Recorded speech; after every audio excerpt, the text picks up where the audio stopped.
महाराज, गरीबी सबसे बड़ा अभिशाप है। गरीबी से बड़ा कोई अभिशाप नहीं है। मैं व्यास पीठ से प्रार्थना करता हूं, गोविंद, किसी को कुछ बनाना या मत बनाना, पर किसी को गरीब मत बनाना। और आज भी हमारे भारत देश में हजारों लोग भूखे सोते हैं। आज भी बेचारे भूखे सोते हैं। हमारे देश में आज भी भूखे सोते हैं। श्रीमान, हमारा निजी अनुभव है, हम किसी की बात नहीं कहते, हमारा निजी अनुभव है कि जब 2 रुपया ना हो ना तो कोई पूछता नहीं है, और कोई उधार नहीं देता। इसलिए नहीं देता क्योंकि ये चुका नहीं पाएगा। बड़े लोगों को ही उधारी मिलती है, गरीबों का तो सिर्फ परमात्मा होता है।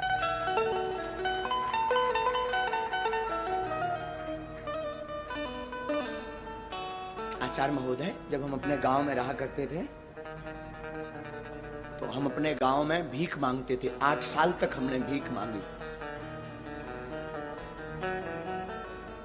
और एक बार की घटना बहुत झंझोर थी, चूंकि पर वो रह नहीं पाते हम उसे कहे बिना। बचपन में हमारी अवस्था जब 9 साल की थी तो हमें वृंदावन जाना था पढ़ने के लिए। हमारे पिताजी कुछ करते नहीं थे, गांव के हम ब्राह्मण थे, तो भीख मांग करके हम अपना जीवन चलाते थे पूरे परिवार का। और वृंदावन जाने के लिए हमारे पास उस वक्त 1000 रुपए किराया ना रहे।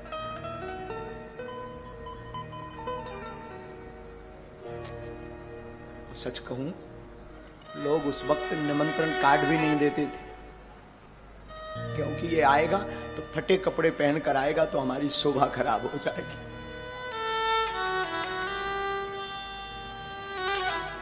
श्रीमान, 2000 रुपया किराया नहीं मिला था हमें वृंदावन जाने के लिए, क्योंकि लोग इसलिए नहीं देते थे क्योंकि ये चुका नहीं पाएंगे। हमारी माँ ने हमेशा इस दास को जीना सिखाया।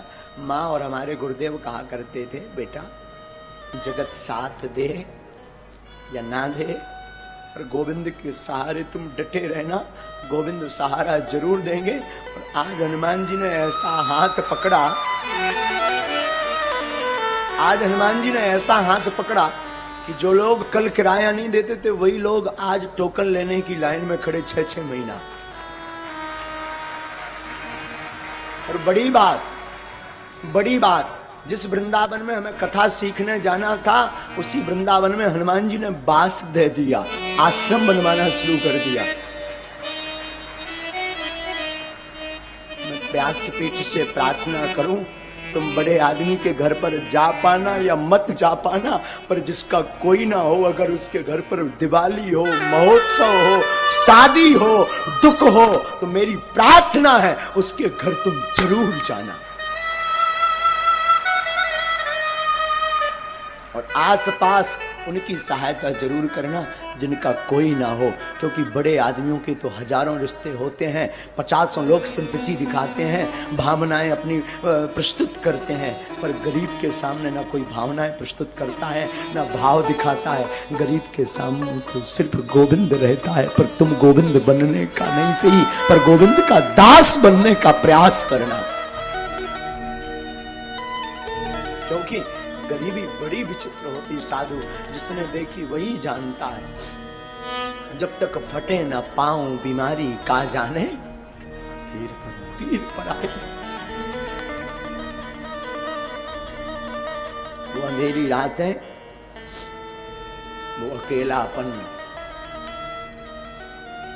वो लोगों की अवहेलनाएं,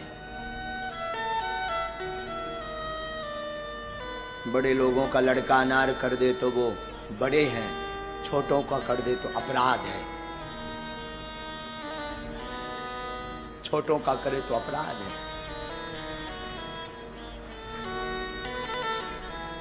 बड़े लोग फटे कपड़े पहने तो ये फैशन,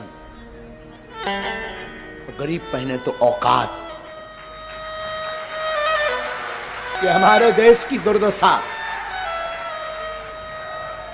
बड़ा आदमी जमीन पर बैठे, बड़ा आदमी जमीन पर बैठे तो बड़े हृदय दिल का, और गरीब बैठे तो ये उसकी औकात। द्विपक्षीय हमारा देश है, द्विपक्षीय, तो द्विपक्षीय हमारा देश है। इसलिए बागेश्वर धाम की व्यासपीठ को हमने इसीलिए सिर्फ और सिर्फ उनके लिए खोल रखा जिसका कोई नहीं है। और हम हमेशा बोलते हैं हमारे तन में जब तक प्राण रहेंगे, हमारे तन में, तब तक भागवत से या धाम बागेश्वर धाम पर दरबार जो लगता है उससे जो भी चढ़ोतरी आती है, हम कहते आपकी बेटियां आपको बोझ नहीं बनेगी, बेझिझक हमारे धाम आ जाना, पूरे बिगाड़ का खर्चा बागेश्वर धाम लेगा। तो कोई सहारा दे या ना दे, तुम आ जाना बेझिझक। तुम्हारे हनुमान जी बाप का घर है बागेश्वर धाम, बेझिझक आना। इसलिए हमारी लोगों को भले ही बुरा लगता हमारा स्वभाव, कई लोगों को, इसलिए चाहे बड़ा आवे चाहे छोटा, लोगों को लगता हो, भगवान जाने, कई लोग बुरा भी मानते, चाहे बड़ा आवे चाहे छोटा, हमारी नजर में सब हनुमान जी के भगत हैं। हमें ना बड़ा है ना छोटा, क्योंकि ना दक्षिणा लेते हैं तो हमारे लिए ना कोई बड़ा है। जिसे दक्षिणा चाहिए हो, जिसे यश चाहिए हो, जिसे पद चाहिए हो, उसके लिए बड़ा छोटा। हमें तो एक ही पद चाहिए, एक ही दक्षिणा चाहिए, एक ही नाम चाहिए, वो हनुमान नाम रूपी चाहिए। फिर क्या मतलब बड़ा या छोटा। इसलिए कथा भी हम हमेशा अपने हनुमान जी को सुनाते हैं और बोल देते तुम्हारी क्षमता हो तो बैठो, नहीं तो भग जाओ, नो वेलकम। हमारी कथा आपके लिए नहीं है, अपने बाप हनुमान जी के लिए है। तुम सुनो या ना सुनो, मेरा बाप तो मुस्कुराता सुन रहा ना, तो बैठकर सुनता है और मुस्कुराता भी अद्भुत साहब। वो तो खड़ा खड़ा मुस्कुराता रहता और सुनता है कथा को। तुम क्या सुनोगे और आप दक्षिणा भी क्या दोगे? दुनिया खुद भिखारी है, वो क्या दक्षिणा चुकाएगी? अंतर इतना है, गरीब मंदिर के बाहर भीख मांगता, अमीर भीतर जाकर भीख मांगता, भिखारी दोनों है। जगत खुद भिखारी है, तो क्या आपको देगा? मैं प्रार्थना करूं संसार के लोगों से आशा मत करना, आशा करना तो सिर्फ गोविंद से करना। जगत तभी आपको साथ देगा जब आपके अंदर होते के धोते होंगे। कुछ नहीं होगा, जगत साथ नहीं देगा, क्योंकि सब भिखारी हैं। अंतर इतना, कोई बाहर भीख मांगता लाज लज्जा छोड़कर, और कोई जो है पर्दा के अंदर भीख मांगता, भीख दोनों मांगते हैं। मैं प्रार्थना करूं, बुरा जरूर लगेगा मेरी बात का, और लगे तो हमें कौन था लिया पर समझाने, करिया मो कराओ। लगे भी बुरा तो मुझे कोई व्यासपीठ ही अगर सत्य नहीं बोलेगी तो कौन सत्य बोलेगा। आजकल मंदिरों में भी वीआईपी सुविधाएं हो गई हैं, गुरुओं के पास भी वीआईपी सुविधाएं हो गई। मैं प्रार्थना करना चाहता हूं, सब उंगलियां एक सी नहीं होती, ये बात ठीक है, पर उनके लिए जरूर कुछ बनो जिनका कोई नहीं, जो 2 रुपया चढ़ा नहीं सकते, उनका जरूर बनो, उनका जरूर बनो। एक घड़ी बड़े आदमी का, प्रतिष्ठित आदमी का आप निमता छोड़ देना, उसको सहयोग देना छोड़ देना, उसके साथ खड़े होना छोड़ देना। पर मैं प्रार्थना करूं, I request all of you, उस गरीब का साथ देना मत छोड़ना जिसका कोई ना हो।